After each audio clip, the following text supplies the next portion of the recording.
All right, welcome to technical session number 48. We are getting up there.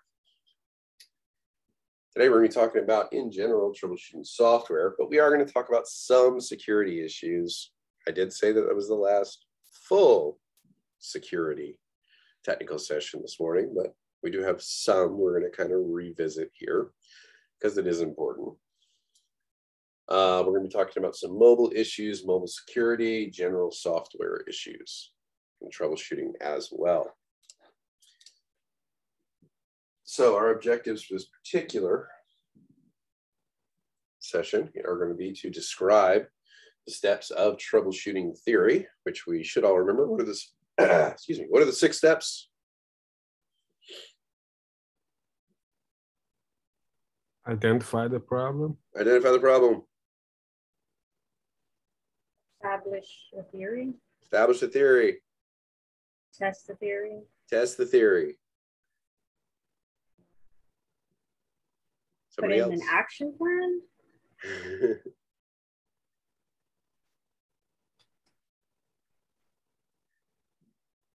So come up with a plan of action and implement the solution.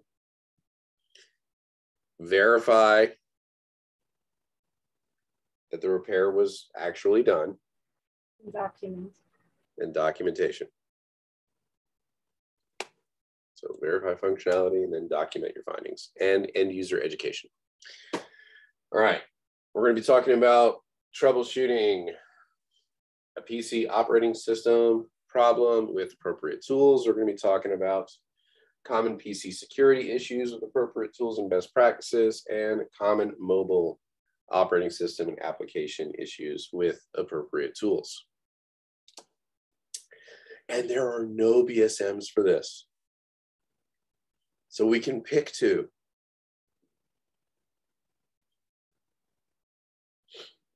You know, we can pick teamwork or communication, customer service, future orientation, personal responsibility. All right, so yeah, this throws in all the steps and rules together. I love it when they do that. So, but remember our key main ones: identify the problem, establish a theory of probable cause, test the theory. Once the theory is confirmed, next steps to resolve. Establish a plan of action to resolve the problem, verify system functionality, and document your findings. I almost got tripped up on that one. The others kind of fall into those basic 6 steps. You know, when you're identifying the problem, you're going to be questioning the user, try to identify if the user made any changes or any physical damage, you know, give you a better understanding of what might have happened, perform backups before you do any kind of invasive strategy. Any kind of strategy we want to try to implement, always put forth the least invasive strategy first.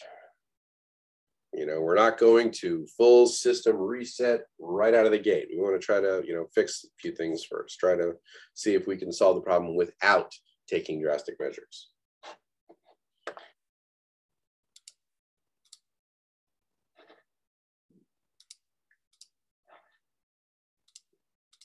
All right, so remember our troubleshooting diagram from before. I'm not going to bore y'all with it this time. So we'll talk about some security issues that you might face. How would you go about solving them? Some of them are pretty common sense, straightforward, but it's still good to just kind of remind yourselves and refresh and talk about them just a little bit. So as it states, a lot of times when you receive a virus, it will let you know, your antivirus or what have you will let you know, hey, your system is infected or you have an infected file or what have you. Others, you will have to look for the symptoms of a virus that we discussed in the previous section. And that may lead us to know we have a virus, even though it may not have announced itself, or the antivirus may have not picked up its signature. So here's some other common symptoms we want to keep in mind. One are pop-ups. This isn't such a huge problem now, but was for quite some time. So you see pop-ups or pop-unders, browser redirection. This is a fun one. We'll talk about farming. Slow performance, because it's utilizing resources, getting security alerts, PC or operating system lockup, and so on, renaming and disappearing files, hijacking email, and so forth. So pop-ups, whenever these start to appear,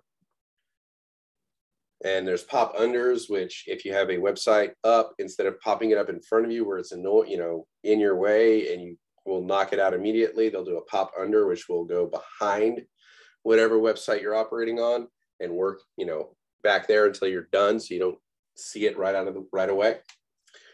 It allows them to develop clicks on websites, and some of it's based on time, especially if there are videos involved. How much time do you spend watching a video? So if they do a pop under and you don't see it, video runs in the background for about 5-10 minutes, they can consider that a valid click to sell for advertising. All right, big thing for this, how do we prevent it? Pop-up blockers.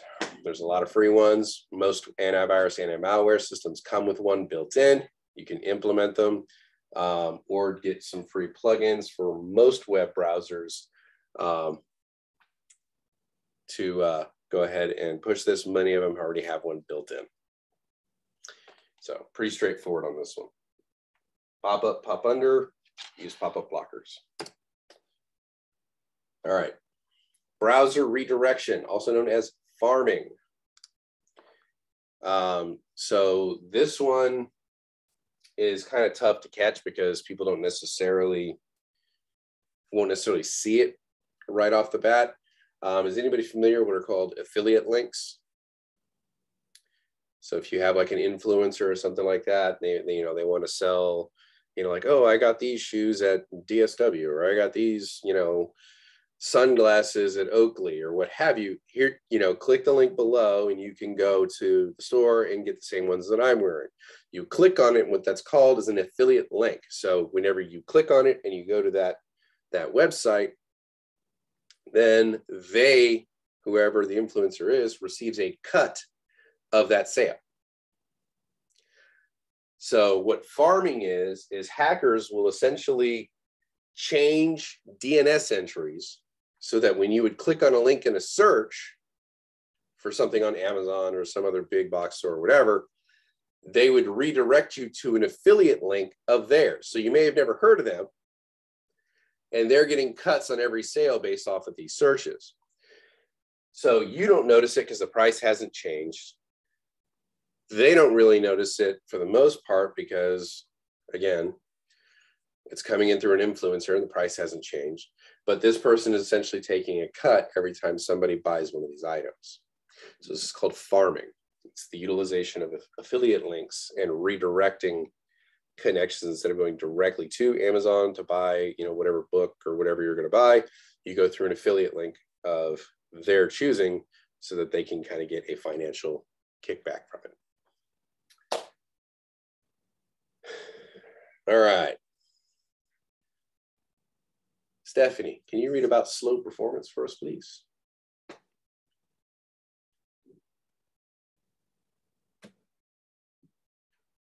You are muted, ma'am.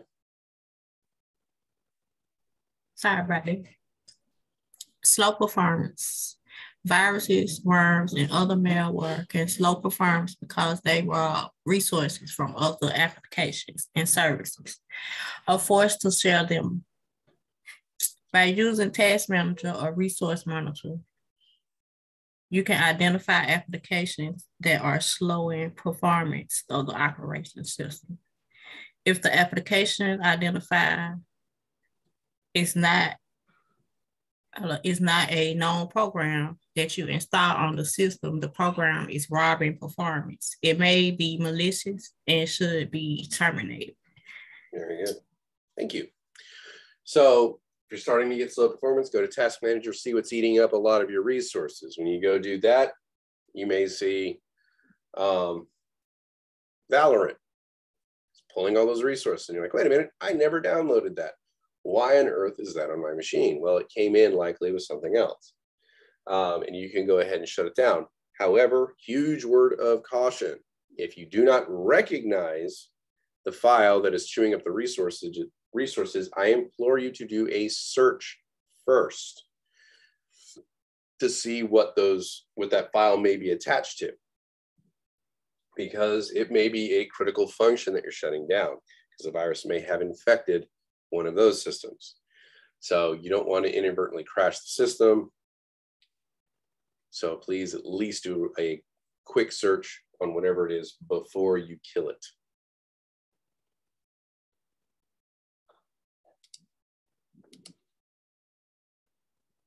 All right. Security alerts. Shamika, can you read for us, please? Security alerts. Some hackers find entertaining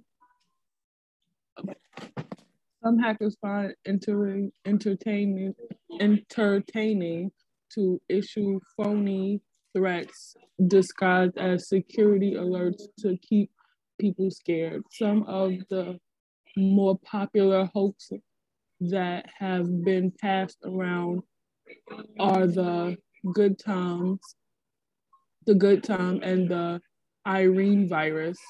Both claim that the viruses would do things that are impossible to accomplish with a virus. When you receive a virus warning, you can verify the authentication by looking on the website of the viruses software you use. Excellent, thank you.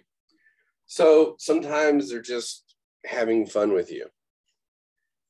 You know, they're just trying to create chaos or whatever, and so, or just play jokes on people, and so they'll put in ones and it'll basically send you false security alerts stating, you know, in 10 seconds your system will explode, you know, something like that. There was one funny one that went around when I was a freshman in college, where it says, you know, you would open up the file, click the link, and then it would say, do you want to delete all files? And it would say yes or no.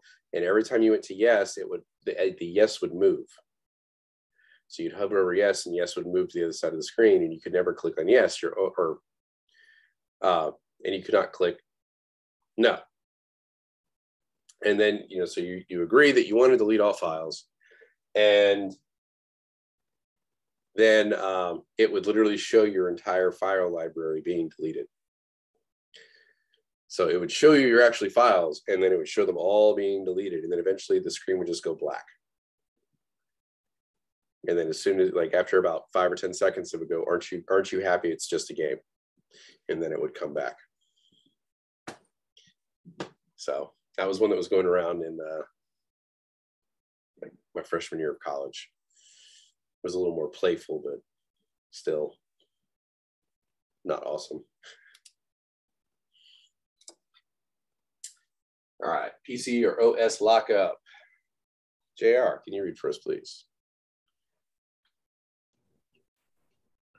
When a system locks up, it simply stops responding to commands and stops processing completely. System lookups can occur when a PC is asked to process too many instructions at once, with too little memory, or when it has a virus. Usually the cure is to reboot or to eliminate the virus.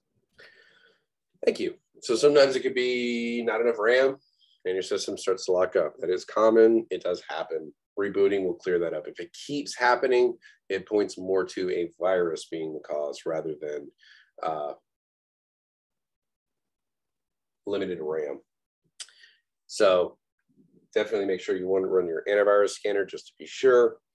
And this would be a more immediate thing versus happening over the course of time, whereas you're opening up more and more programs, you get less and less usage that's more RAM related. All right, application crash. Ying, can you read for us, please?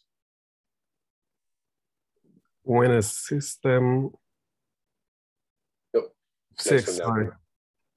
when an application crashes, it is important to isolate the reason. It could be a compatibility issue, hardware or a malware stopping from work. First step is to check compatibility issues and resource requirements. Other step is to look for update, patches, fixes from the vendor. The other way is to run a check of the application on the antivirus. Excellent, thank you. Has anybody ever had this happen where like you go and you update your system and then all of a sudden one of your favorite applications, every time you try to open it, immediately crashes? And then like a day or two later, you get a patch from, or an update from the, like in the App Store or something like that, and then it works just fine after that. So sometimes when they run updates, they may update some parts of security or what have you, and the application actually utilize those functions, and it doesn't work anymore. So you have a compatibility mismatch, and then it can be fixed with a patch or an update or something like that. Sometimes, again, malware. So we got to run a anti-malware or antivirus on that particular application, see if it's been infected, and try to see if we can repair it, or maybe we have to quarantine it and reinstall it, like delete it and reinstall it.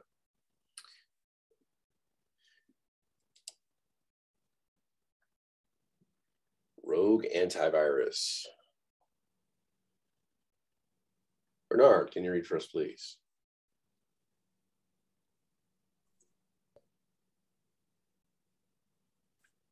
One of the cleverest ways to spread a virus is to disguise it so that it looks like an antivirus program. When it alerts the user of its fictitious problems, the user then begins interacting with the program and allowing the rogue program to do all sorts of damage. You ever been on a search engine or Google or a website, and you had a pop-up happen and it says, we have detected, 7 viruses on your computer. Please download and get a free 1-month trial of Jim Bob's new virus protection. Well, that would typically be a rogue antivirus, and they're trying to get you to download it and active. Once you start interacting with it, they can infect your system. Or they may something as silly as like, try 3 free scans, something along those lines. And then, again, you start interacting with it. You're like, man, I don't want to have a virus on my computer. This person's being so magnanimous and wanting to help me. Yes, please scan my computer. And then, man, ever since, like the last 3 weeks, my computer's just getting slower and slower. I don't know what's happening. I ran a virus scan. So that is an example. Has anybody had this? I know I have. Don't click on it. Please don't download free antivirus software.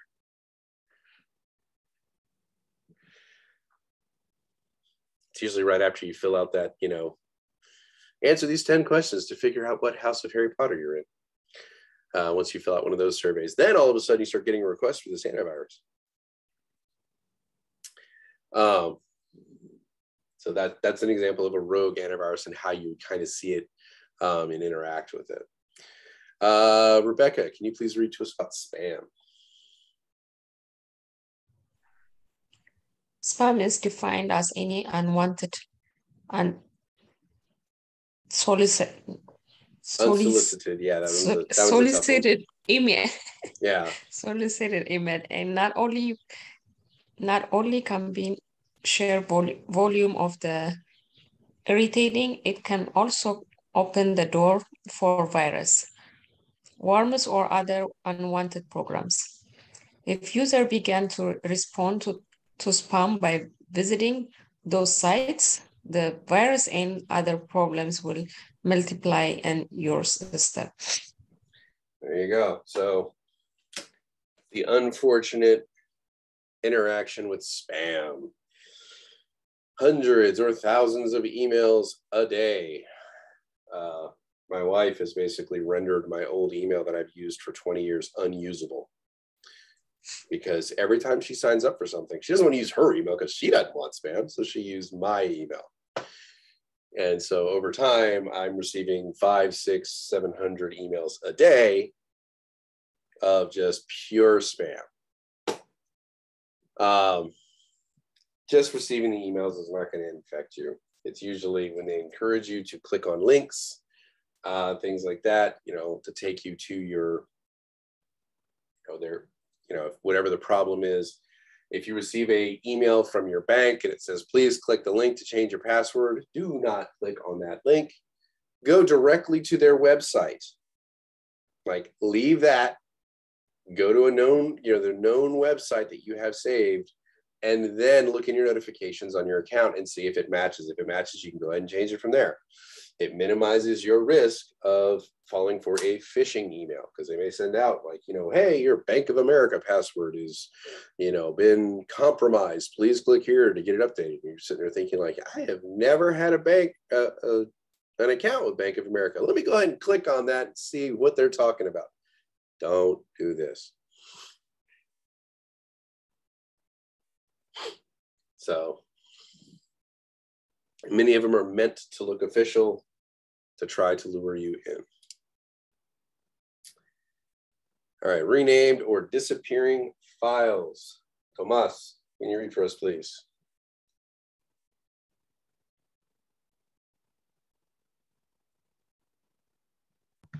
One of the simplest ways for creators of malware to wreak havoc on system is to delete key system files. When this occurs, the user can no longer perform the operation associated with the file, such as print, save, and so on.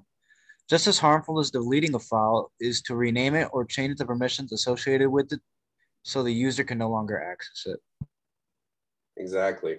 That, and it can actually prevent your system from working.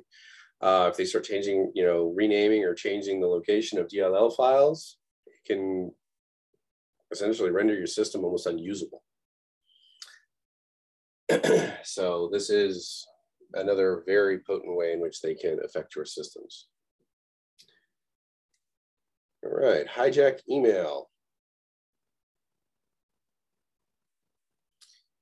Let's see here, Melody, can you read for us, please?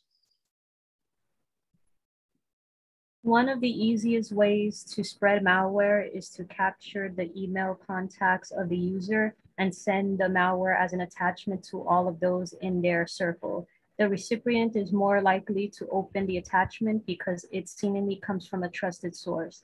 The best way to prevent this attack is to educate users on what to watch out for and how to respond. Excellent, thank you. So if you receive an email from me that says, hey, check out this awesome cat video, it's likely not legit.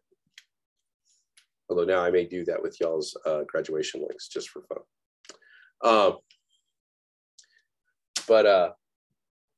This is the easiest way because they're already trying to get to you through an avenue of trust. So they've infected your system. Now they will send it out to everybody you know.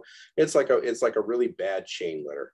So they're going to send it out to everybody you know, and maybe 10% of them actually open the email and click that link because, Oscar's a great guy. Why would he send me something horrible? And then they click on the link. They're all of a sudden infected. And then the emails go out from me to everybody. And, and then Rachel goes, you know what, Kelly, he would never allow that kind of spam into his system. He's more paranoid than anybody I know. And so she would go ahead and click on it, and then her system's infected, and then it would send out again. So it's like a bad chain letter. It just kind of keeps going and going and going, operating off of that system of trust, trying to get past, using social engineering attack to get past that barrier. So some of the tools we can use for this kind of stuff to get rid of it, to kind of help recover, sometimes just to rebuild, sometimes it's our only option, unfortunately. We have 4 main ones we go over. We have antivirus software, which is very specific and targeted. We have anti-malware, which is a little more broad, and has a few more bells and whistles. We have the terminal or the command line interface, so that we can use that for troubleshooting and or rebuilding some files and sometimes restoring them. We have our system restore and snapshot. So antivirus software, like we said, is a little more targeted. It's specifically going for viruses. They do this by using one of two methods, one being the definitions list, where they have like signatures of all the known viruses that are out there, and the other is a heuristic algorithm looking at the behavior of the system and trying to proactively stop something that appears to be operating like a virus. Some of the main ones that you will see out there, the first two, probably the most known, you have McAfee and Norton. Those are the two most widely known. And then you have others like Kaspersky, Panda, and AVG as well. Anybody ever use the later three? Yeah, you did, Rachel. Which one did you use? All of them. You've used all of them? Hopefully not all at the same time. Not at the same time. McAfee was like annoying to me. McAfee was annoying to you? Because it when I switched over to Norton, it like wouldn't leave me alone. It was like no, like don't leave, this, that, and the other thing. And it's like still starts spam. It still spams my email. Please come back. We miss you. Yeah, no. So it was like I was like, no, I'm sorry. Like, you know, my dad has like 10 devices he could use on Norton. So he was like, oh, stop paying for McAfee and just like use like just put your device on my Norton. And I was like, okay. Yeah. And you know, that's not isolated to just McAfee. A lot of companies do that. We'll give you an extra 20% if you come back. We promise. I do that with Norton. Yeah, there you go. But every year my subscription end and they like renew it for like $100-something, and I'm like, nope, and I cancel, and they like send me an email. They're like, okay, you can have one for $20, and I'm like, okay. Yeah, we had a buddy of mine who every month when he got his cable bill, he would call and complain so that they would lower his cable bill. And it just absolutely blew my mind that he would actually take the time to do this every single month. I'm like, well, why?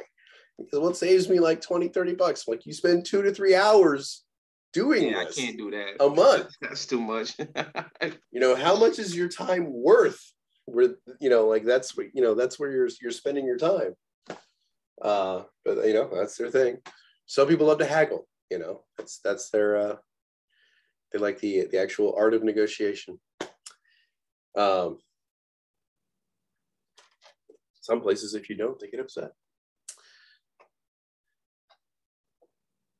Used to field those calls. All right.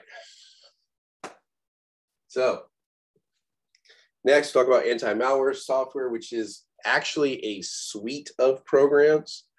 So it will have, you know, your antivirus in it. It'll have a firewall. It'll have a bunch of, you know, different programs that you can utilize in a, you know, kind of in a single interface, which is kind of nice and easy to interact with. One of the easiest ones to enter, you know, to practice with, stuff like that, and easily accessible is the Windows Defender firewall.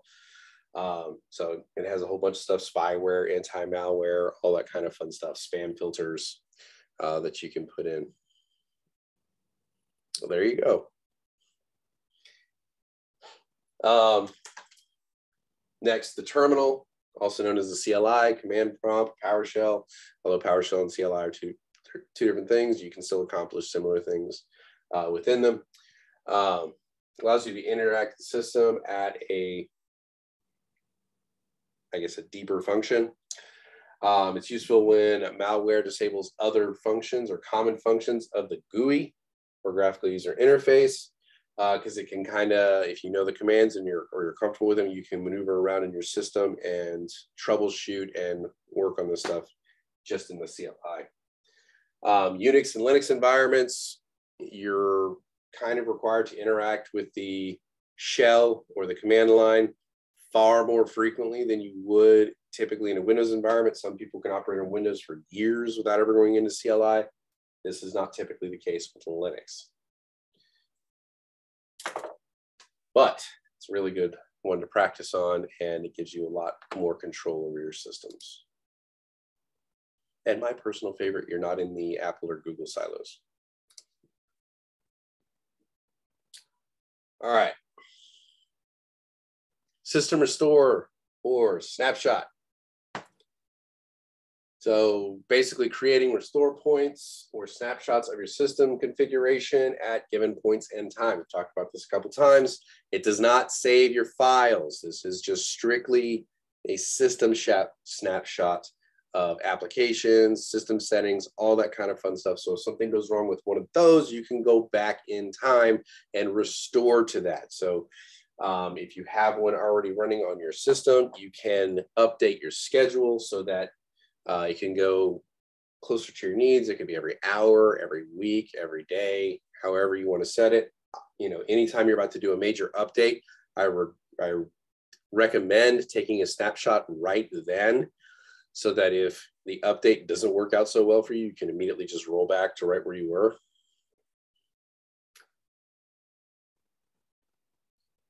So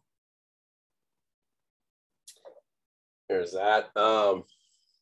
Also, got to be careful though with system restore is, unfortunately, there are several types of malware that will infect your system restore. So when you restore to a previous point, it auto reinfects your system, but we will get into, fortunately, how we have to get around that in malware remediation.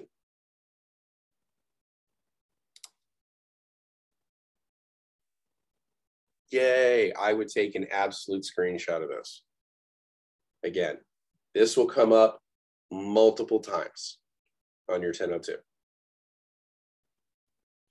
They will ask about this in many different ways.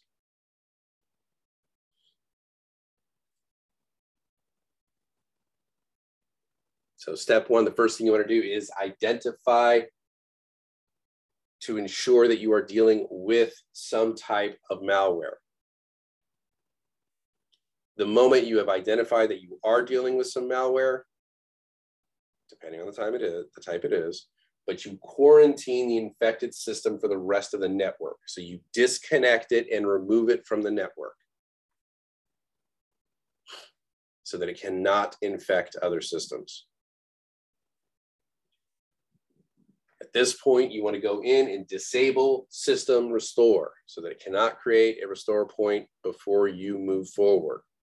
So you disable system restore, you remediate infected systems by utilizing antivirus or anti-malware with latest definitions, using the appropriate scan and removal techniques. And typically this will be from a anti-malware software, something that is not already on the machine. This would be something that you would put on it, like either through a USB or through an optical drive or something like that, and run it from there.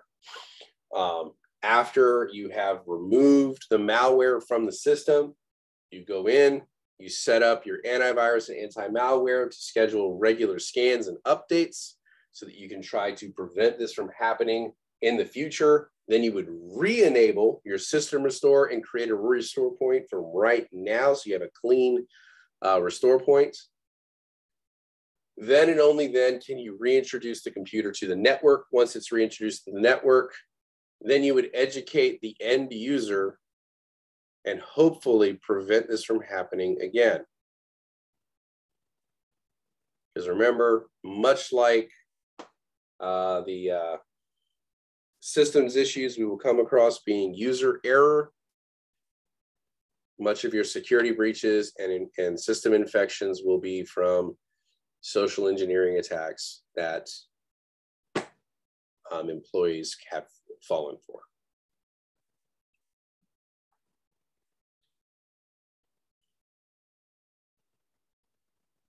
Questions, comments, concerns? We have a snapshot. We committed this to memory. No moniker for this one, huh? I don't really have one for this one. So yeah, this one and the 6 steps for troubleshooting.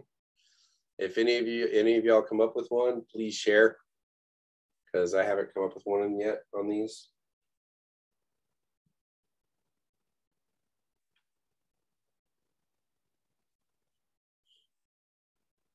So no mnemonic on this one. All right. Mobile software issues, tools that we can use at our disposal to kind of fix many of the common problems. We have a hard and soft reset, closing running applications or force stop. All wonderful going back to the factory reset, and then uninstalling and reinstalling applications, though I would probably suggest doing that before you do the factory reset. But these aren't necessarily in order. All right. Estenet, can you please read about the hard reset for us, please? Hard reset, it should be done as a last resort. In Apple device, press and hold the sleep or wake and the home button for at least 10 seconds until you see the Apple logo. Excellent, thank you. So if everything's frozen up and you can't get it to respond or do what you need, this is kind of the effort of last resort, because you can't turn it off. You don't want to just let it sit there and wait till the battery dies. So you do that sleep wake button on the side, and then the power button or home button, excuse me, for at least 10 seconds. Now that the home button is kind of going away, you could do, I think it's the sleep wake button and then the up volume for 10 seconds. But for the purposes of A+, because it's from 5 years ago, it's the sleep wake and home button.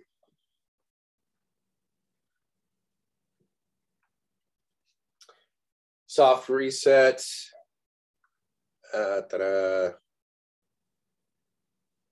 Rahel, can you read for us, please?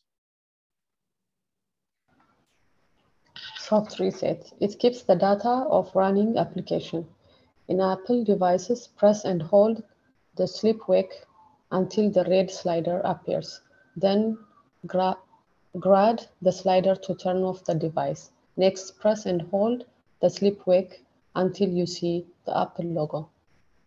There you go. So it's not as harsh as the hard reset, still saves the data of running applications. So less issues there, but a lot of times this can free up a lot of things if a program's like a application that's just frozen or too much RAM is being utilized. This can free up a lot of that stuff. And Gali, can you read about closing running applications for us?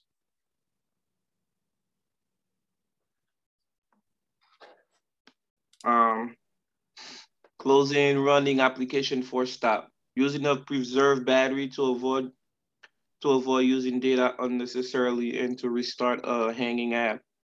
It can be done by pressing the home button 2 times, then find the desired application, then slide vertically to the top of the screen. Okay, again, this is from 5 years ago. This is not now. I know with Apple, you start at the upper right-hand corner and you drag down diagonally towards the middle of the screen, or you start in the, start in the bottom left and drag up to the center of the screen. Apologies. And it'll bring up all your open applications, and then you swipe up to close every one you wanna get rid of. Any Android users out there, how do you close the applications on the Android? Same process? Yes. No, I think you press, what was it? Is it the same process? You have this you press the 3 lines and then it brings up all of your applications. And then it brings the open application and then you okay, and then you close them and it up. Okay. Yeah. So I encourage you to do this at least once, if not twice a day. If you open up a lot of applications, it keeps your phone running faster, saves you a lot of battery life, all that kind of fun stuff. It's a great general maintenance tool. So, all right. Next, King method. Kevin, can you read for us, please? If I have to. Wait, uninstall, reinstall, you said? Yes. No, reset factory settings, sorry. Oh, reset factory, okay. Yeah. Reset to factory settings. Useful if it is required to go to a safe state or to wipe all data. In iPhone, settings, you go to settings, then general, then reset. Tap erase all content in settings. In Android, you press and hold the home button and tap the volume. Select wipe data / factory reset with the volume keys and tap the power button to activate it. There you go. This basically takes it back to how it was when it came out of the box.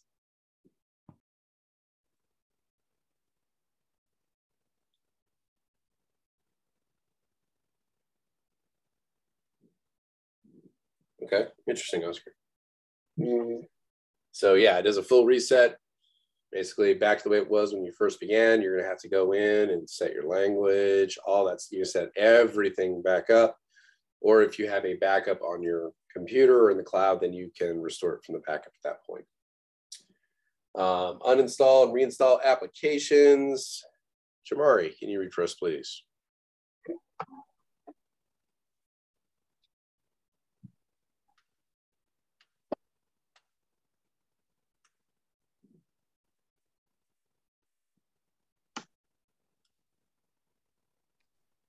All right, Kabiru, can you read it for us, please?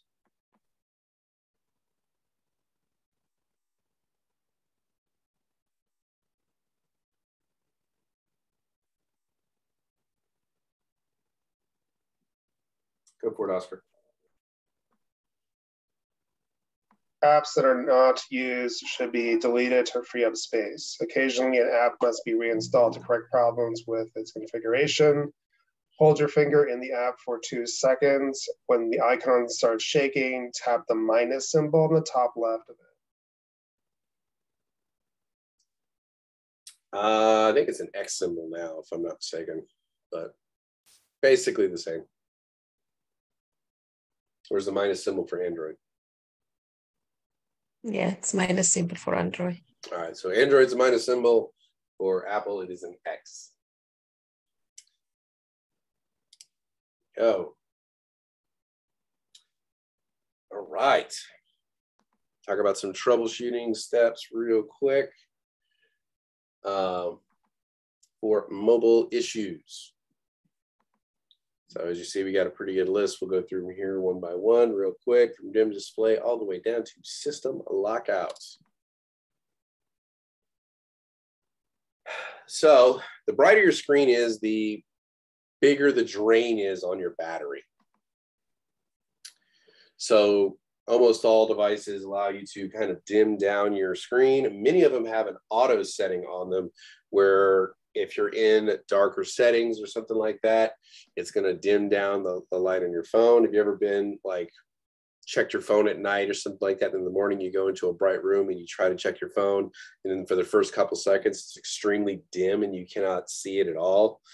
Well, this is the auto sensing. It's utilizing your camera or the light sensor on the back of your camera. It's usually in between the lens and the flash. There is a sensor there, and it's determining how much light is around. And with that, it will adjust the brightness to a more comfortable level. If you have it extremely bright and you try to read it in a dark room, it can be very blinding. But you can make manual adjustments to it. So before you do anything or assume that you have a bad backlight or the digitizer's bad or what have you, first go into your settings, make sure the brightness is adjusted appropriately.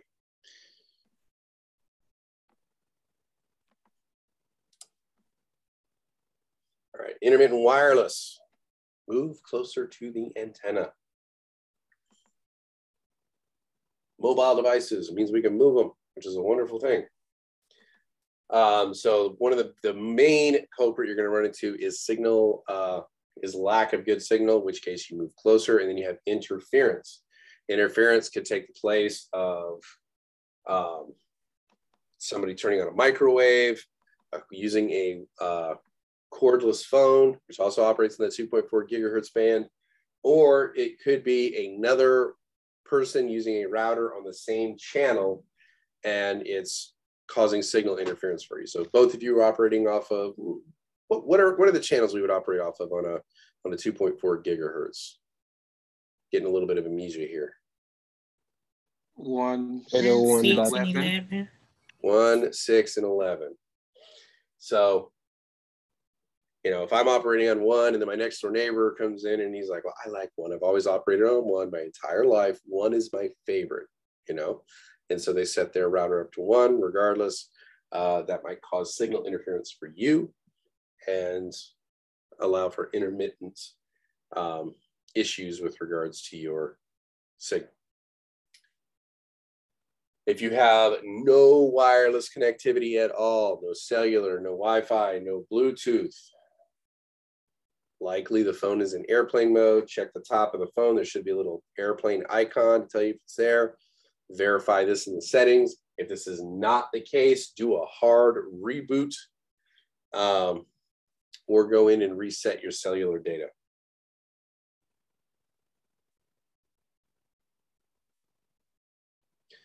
If you have no Bluetooth connectivity, usually means you have the improper setting for discoverability. Maybe you're not putting in the passcode for the Bluetooth, because some devices, especially the devices on the pricier end, you actually have to put in a code to be able to connect to it. It's not defaulted to 0000. So make sure that's done, and then the device is actually in discoverability mode so that you can connect with it.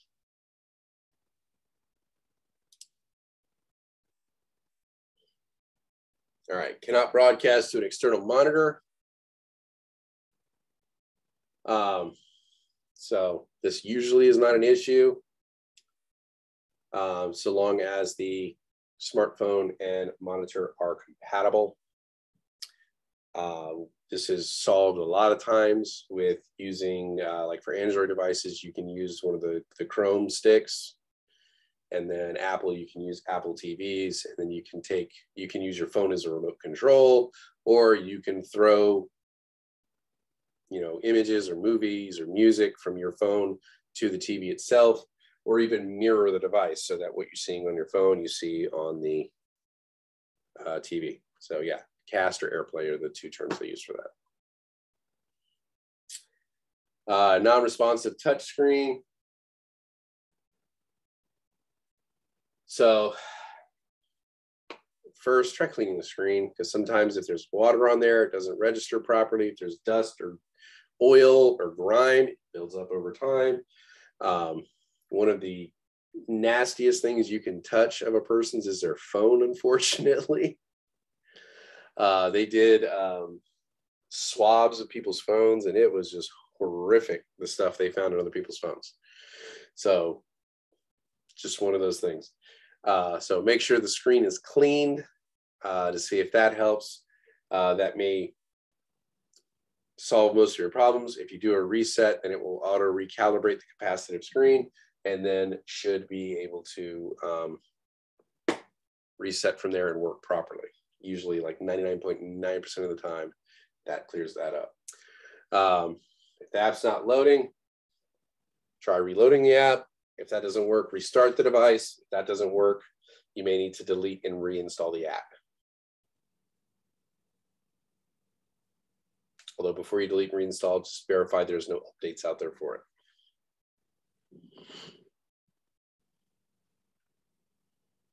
So questions, comments? So most of this falling into the common sense realm. It's like, yeah, this is what I've been doing for years.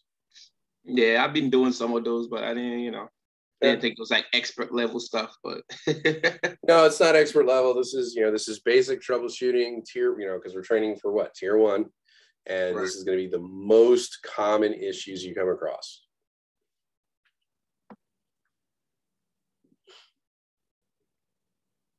So, and whenever you get the urge to pick on somebody about their tech savviness, just remember where you started. Sometimes it's not easy. Sometimes we got other stuff going on in our life, and we just need the technology to work so that we can go on with our day. I don't want to spend a week researching how to fix this thing. I just need you to help me get it fixed and then tell me how I don't break it the next time.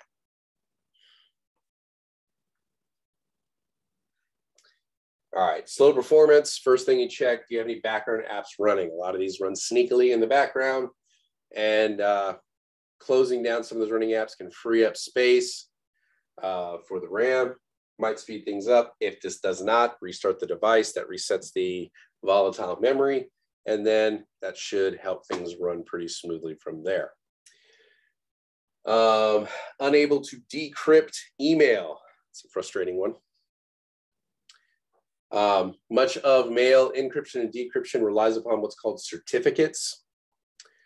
So you would receive these from issuers, and then you'd be what's called a certificate holder. Sometimes these certificates expire. And if your system has not automatically requested a new one, then it won't allow you to decrypt the emails. Sometimes if they have an issue, like haven't done an update, they may issue a certificate with the wrong date in it.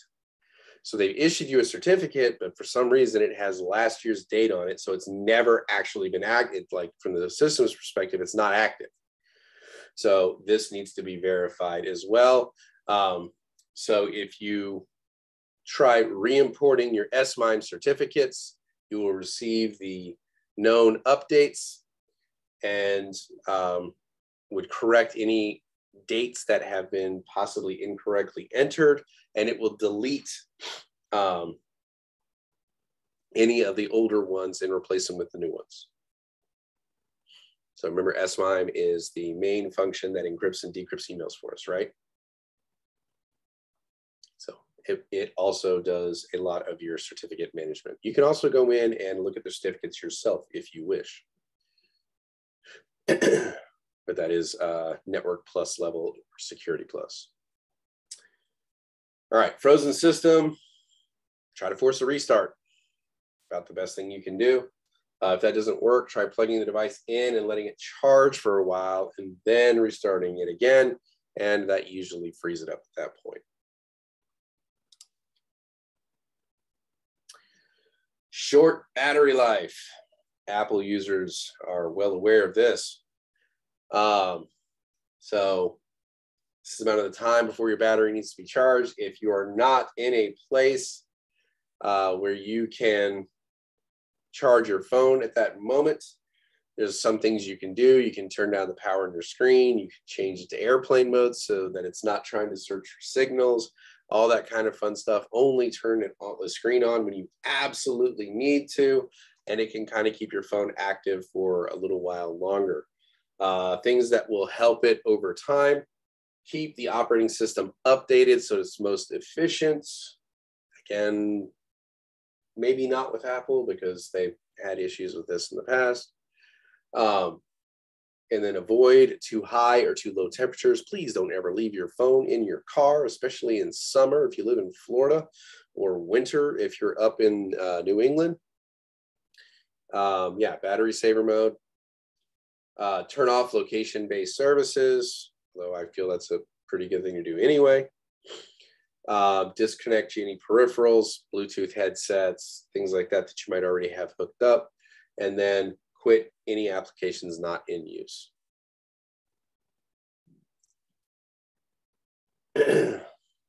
No sound from your speakers. First, make sure it's not in silent mode. I got my brother with this one. Apparently my kid picked up his phone and was messing with it, and then he took his phone home for the week, came back, and he's like, ever since your son touched my phone, I can't get any sound out of it. And so I took his phone from him, and I immediately rolled it to its side where I could see the silent switch, immediately switched it off and handed it right back to him.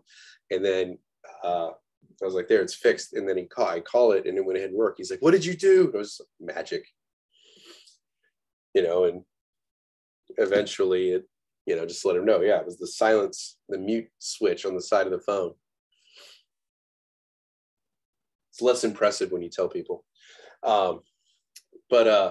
So that would be the one. Also, reset the application, restart it, make sure volume's up, all those kind of fun things. So check the easy stuff first.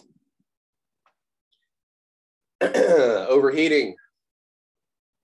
All you Apple fans out there, have you gotten the SAD thermometer?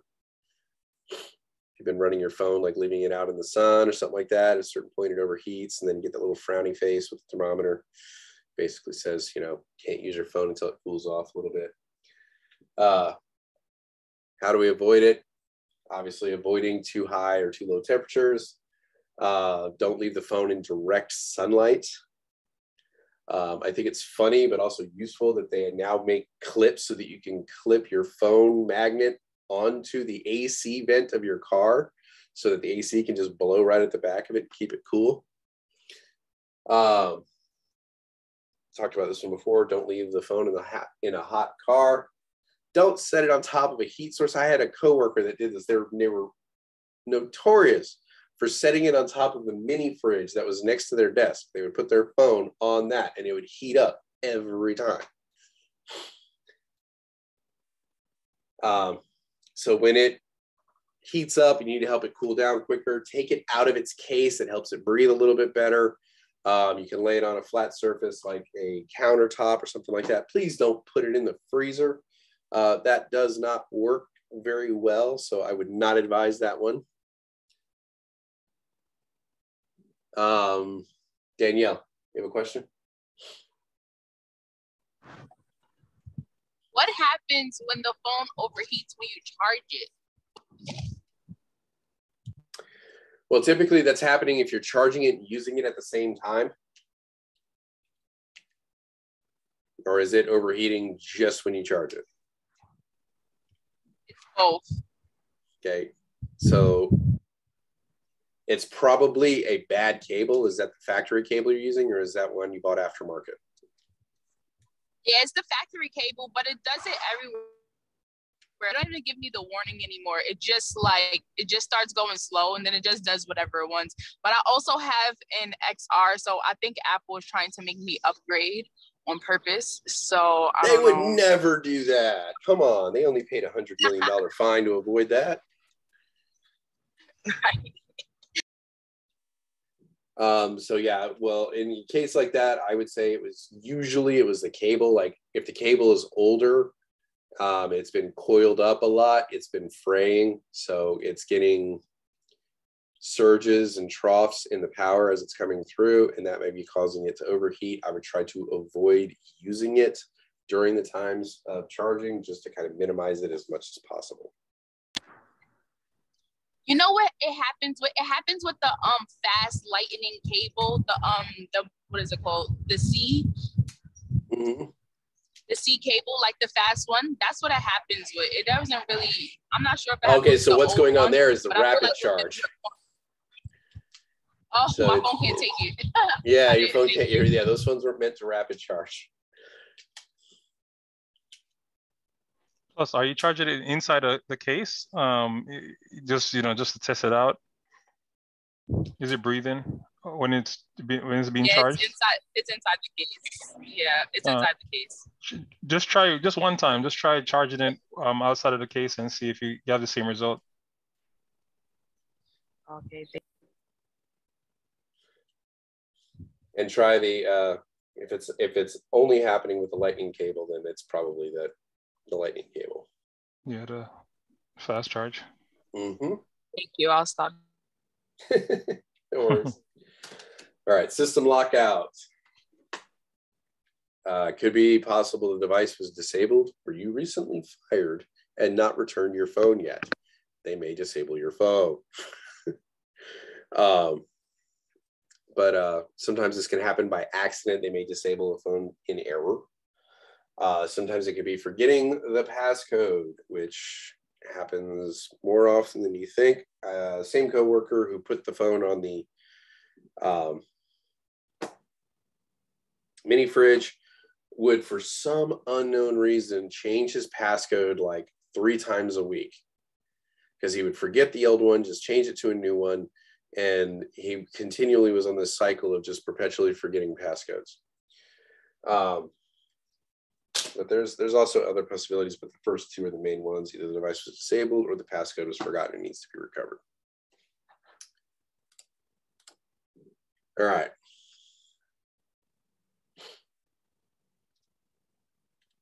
Almost there, 5 more slides. Excuse me. All right, so mobile security issues that we need to kind of keep an eye on. We'll go over each of these real quick. Unintended Wi-Fi connection, unintended Bluetooth pairing, leaked personal files and data, unauthorized account access, unauthorized tracking, and camera and microphone activation. Yes, that's a thing.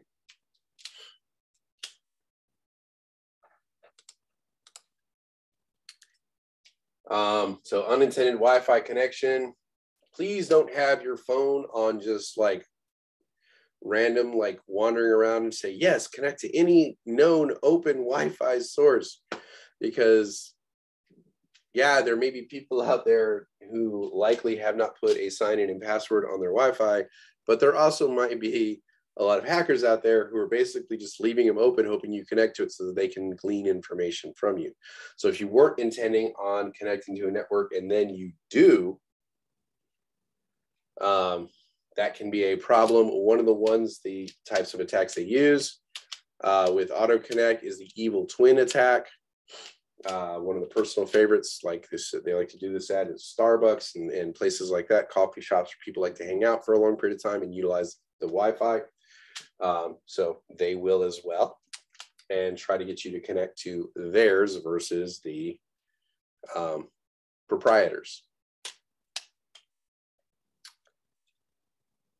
But it will utilize the same SSID and password as the one you were connecting with. All right. Unintended Bluetooth pairing. So when anonymous devices are allowed to connect to Bluetooth devices, this is known as unintended Bluetooth pairing. And they can gain access to information that's on your device. There are 3 types of Bluetooth attacks that can happen. You don't really need to know it for the A+, but it's blue sniffing, blue snarfing, and blue jacking. Each one allows them different levels of access and control over your actual system. From blue sniffing, where they're basically just watching the data that's flowing over your Wi-Fi, all the way up to blue jacking, where they have complete control of your device. So one of those things, if you are not actively using your Bluetooth, please turn it off. It limits the attack vector on your phones or your mobile devices. Questions on that? All right, leaked personal files or data.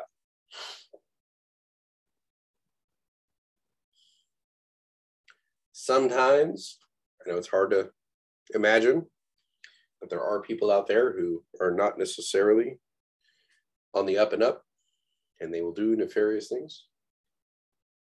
So they may walk off with the device if it's left behind, and then try to first glean through the device and see if there's any information that can be valuable or resold, or, you know, and then after that, maybe resell the device.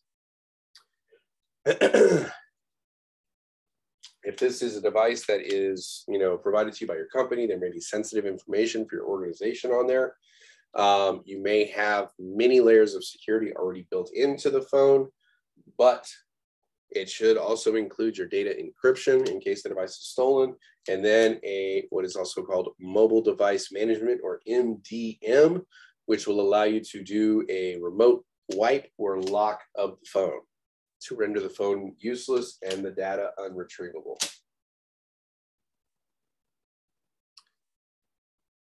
Questions?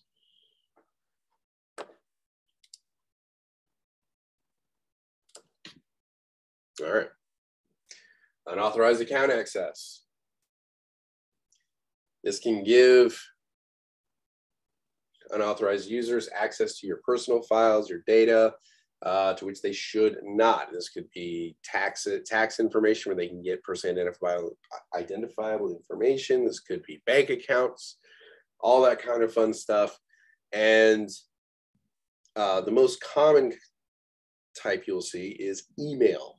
That's usually the easiest one to get in. But again, if you're using the same passwords for everything, including your email. Once they got your email password, they're going to try it against your bank account. They're going to try it against your Amazon account to see if the one you use for this is the same one you use across the board, because it's just the most awesomest password you've ever had, and you're never giving it up.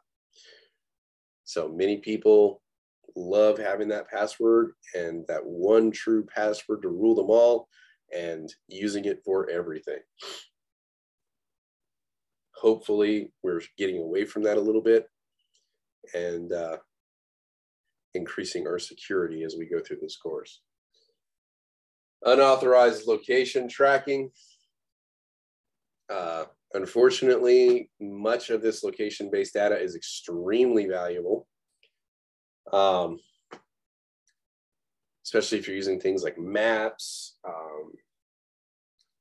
company applications. My wife had this really annoying one where if you were driving past a store and they had a sale, it would give you a cash register sound out of the phone to let you know that there was some sort of sale going on. Now, in 5 o'clock traffic, when you're driving through the main thoroughfare of city and you're going past dozens of shops and you just keep hearing that cash register go off, it can wear on you, I'm just saying. But how do they do this? Location services. So they're trying to get me to go into these facilities, these companies or these sites to look at these awesome sales they have. And if it's a third-party application, they're going to receive a cut of whatever I spend. If I'm driving by, I get that sale notification, then I pull in and go in. So, but some people can do this for nefarious means. Cyber stalking, it is a thing. People may track where you go and who you interact with and who you talk to and who's around, all that kind of fun stuff. It does happen. It's not exceedingly common, but it does happen. Unauthorized camera and microphone activation. This is probably far more prevalent than people would like to believe. This is why we all buy these fun little things that go over our cameras so that we can block them whenever we are not using them. They make them for phones. I encourage you to get one for your phone as well. There are sites, there are tour sites on the dark web where you can literally go to, and they'll give you lists of cameras that you can just click on and go right into. People's houses. You can access their microphones, listen to the conversations they're having, whatever. Scary stuff.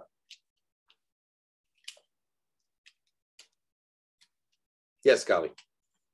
For like, I guess like those cameras and stuff, like if somebody hacked into them, would it be like, would it light up just like, when we're doing like the Zoom calls and stuff like that, and like, your little webcam or little light? Not necessarily, no.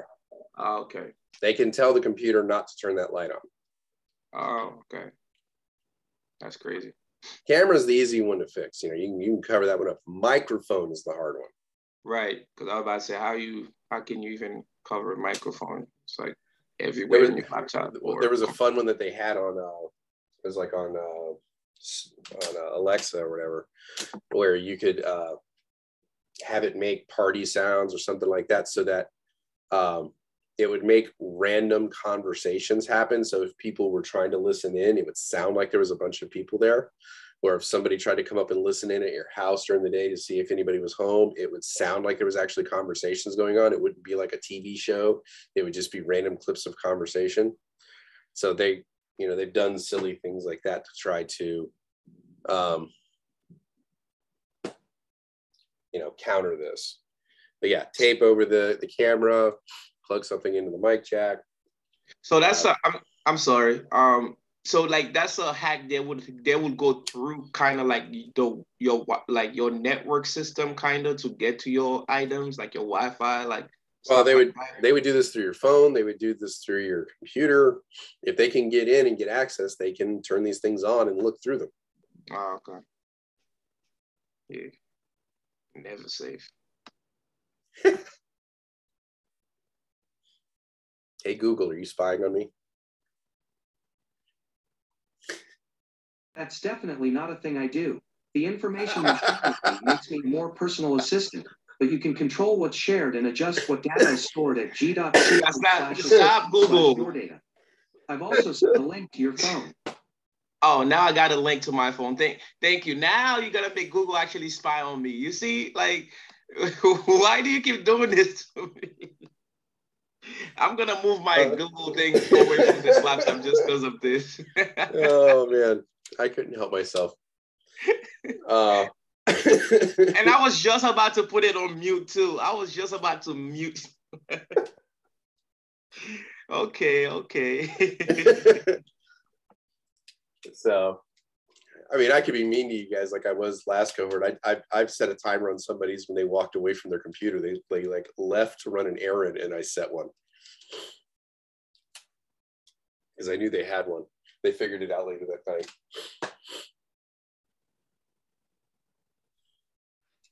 Modernat has her hand. Yes, Modernat. Thank you. Hey, Gally, you need to put your set up your voice match on your Google.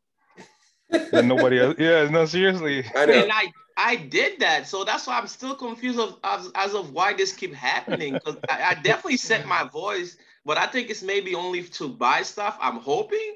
I'm not sure. It still recognizes other people's voices. So. Okay. Maybe it just got comfortable with me over the last 3 months. Because I just reset it and reset my voice match and everything, but I think it just recognizes anybody's voice. Like it'll just answer anyone. Sucks. So what's the point of the voice recognition? That's funny. To bypass the extra steps, extra stuff. You have the mini or what do you have? I have the little mini.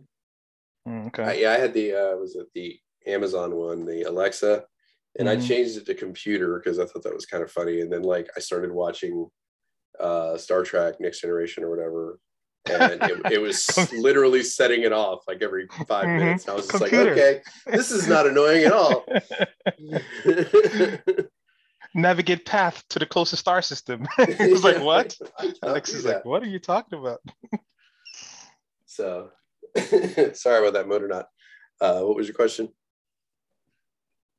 Yeah, about the camera tracking thing, spying. Mm-hmm. Even when the phone is off, can they still spy on you? If like when you lock the phone. If you plug it in and it's on, yeah. If you manually power it down, the NSA says no, but I'm not sure if I believe them.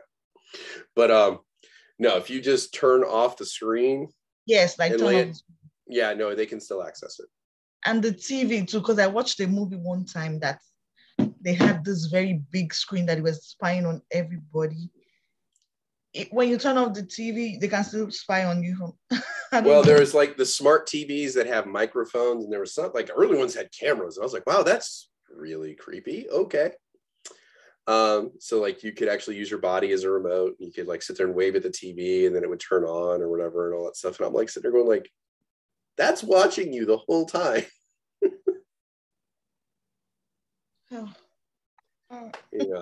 Scary. But yeah. Yeah. Again, convenience, security. We got to find that balance. The more convenient we make our lives, the less secure it is. Yeah, when those came out with the gaming system, like those sensors for like the Xbox and stuff. I didn't buy that just for that reason because I heard a lot of them were getting hacked by people and they'll just like watch inside your house. I actually have there's like a little cover that you could put over it and it blocked all the cameras. Like when I got one, that was the first thing I bought. my wife got me one for like Christmas or something like that. So I went out, I was like, okay, camera cover. Went and looked it up, and then they had this nice one that would actually slide over it. It still looked pretty good, and then I could just pull it off real quick. There's no app that you can install that can prevent something like this or probably detect it. Having good firewalls, good antivirus, and malware stuff like that—that's how you would protect against this. Okay. Because it's one of those things, once they're actively in your system, then they have the ability to do a lot of these things. So our goal is try to prevent them from getting access. Right? Strong passwords, yeah. There you go, strong passwords. You have to purchase all the antivirus, right? Is that like? Well, Windows has one on there, and that one's pretty good. But remember, a lot of your security is layering. And then again, like Greg was saying, complex passwords, things like that. We're creating layers of defense because the goal is to make ourselves at less of a appealing target than our neighbors. Yes, I agree, Oscar. Defender is just fine for most people. So you may not need to run out and get it right now. Just make sure your settings are turned on, you're actually using it, and it's not just in passive mode where it's not doing anything. Yeah, those are for the machines though. But if I was talking to Gali yesterday, whichever day it was, we were looking at his system. One thing you definitely want to do before you buy a camera system is to research. Well, for example, I wouldn't buy any like Cami or Panda or all those different cameras from China. A lot of them have back doors. They have built-in back doors. Yeah. It's a requirement because they do that when they sell them inside the country. They have to have a back door. That is a requirement for tech companies in China. There are also other issues. For example, a lot of people in the tech world have gotten rid of. I remember a company I used to work with.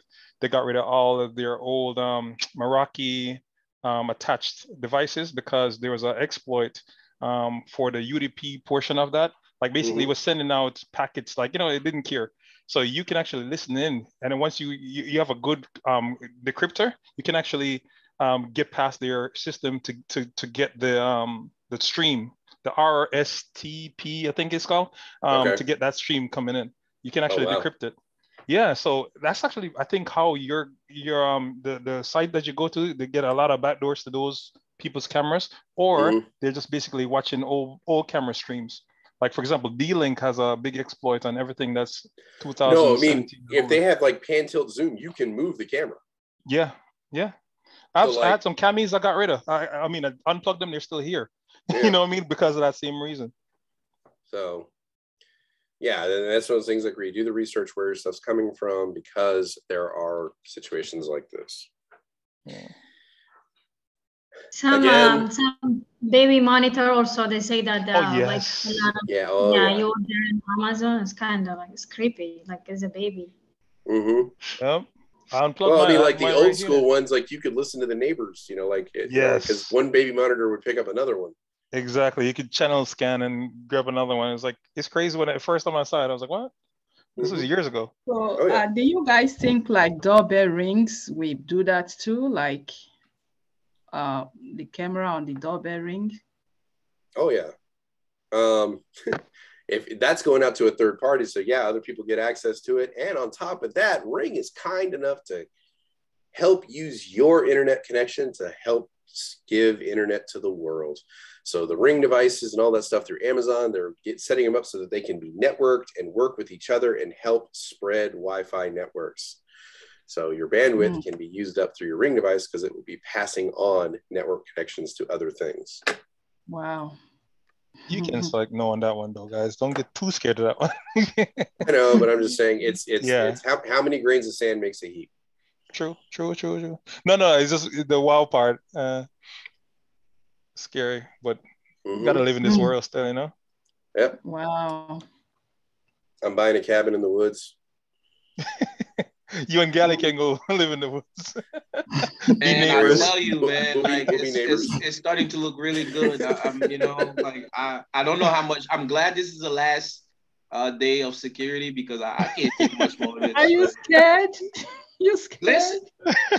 Okay, so it's like somebody literally, I got so many baby monitors. I got everything we're talking about, I have one of those. So I'm just hoping right now I'm not important enough for somebody to say, oh, let's look at Gali's house or something like that. He's like looking around his house and all he sees is threats. And you're just like, exactly. Oh. I'm telling you, I'm changing all my password. Wow. I'm trying to download new stuff. I'm doing so many things right now. Like everybody looking at me crazy inside the house. Like He's not kidding, guys. He's actually doing it. He's really doing it.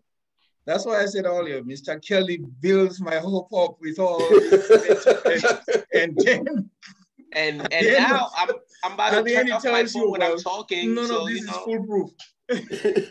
Come on. So, In that case, you need to, Gali, you need to move and live with the Amish people. There you go. The same yeah. I don't know. I mean, maybe I'll think about it, but I don't know. Not right now. Not right now. Yeah, I might give up some security for convenience, for comfortment. But again, risk appetite. How much risk are you willing to accept for the convenience you want in your life? My goal is mostly to just inform you and let you know what is out there so that you can make an informed decision. Thank you, Kelly. Thank you. We appreciate that. Now we know how much it sucks out there. Thank you. Oh, there's a book this guy put together. It was like how to get yourself off the grid, like how to get your name off of like all of this stuff. And it's like, it's a full-time job. Like you would literally need to dedicate your life to this day in and day out to keep yourself off the net. And I bet you at the end of that book, it will still say, even after you do all that, you're still not guaranteed to fully be. These techniques are not foolproof. You may need to add extra measures. I've dedicated my life to this. I know. Oh my God. All right. Quiz time.